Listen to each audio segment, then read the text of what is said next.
Hi, I'm JP. I work here at Sunnyside Gardens.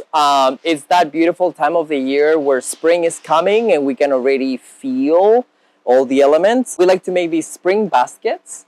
They have a lot of blooming elements that, again, are kind of like remind us that spring is coming and there's going to be a lot of joy in the air. We will start with an empty basket.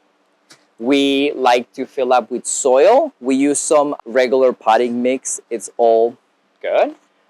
Most of these centerpieces that we work on are going to be seasonal elements. So that only means that it's just not supposed to last the entire season. You can reuse some elements. These hydrangeas, for example, are not just hardy to Minnesota. They are something called seasonal hydrangea or a florist hydrangea. So they're just full of color and they last for a good couple months, but then after that they are not supposed to be planted in the ground.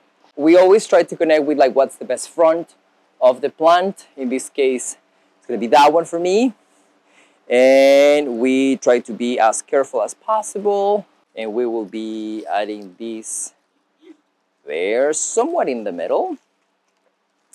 We again fill up with more soil because plants like to be in very wet conditions, but they also need air. So we cannot compact the soil too much within the roots, otherwise the plants will suffer. Another really beautiful element that we like to use are these azaleas. Again, these are seasonal azaleas, so not the hardy ones, the kind of rhododendrons that come into your garden. And we will plant these somewhat on the side, so it's kind of like cascades to the side of the pot. Then we're gonna use these oxalis. Oxalis are great spring elements, kind of like iconic for St. Patrick's season. So it's kind of like a lovely accent there. And this variety actually has pink flowers. These are all bulbs that I sometimes like to kind of like move around and plant them in different sections.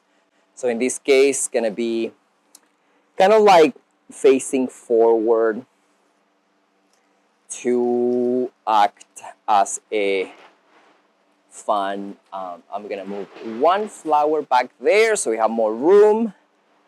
And then the last element that we add here are gonna be these ivy.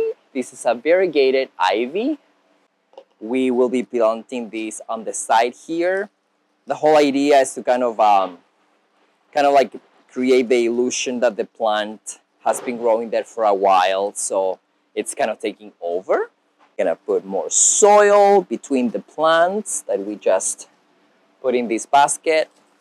I'll make sure to have the same level on all the plants. That seems about right.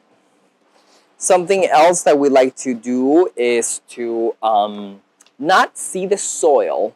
It's kind of like a choice, but in reality, it's kind of fun to put these sheet moss.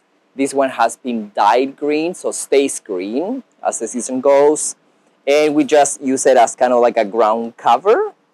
Again, it's all about that illusion that this belongs to like the woods and it has been growing there for a while. We can really take our time and start taking this one apart.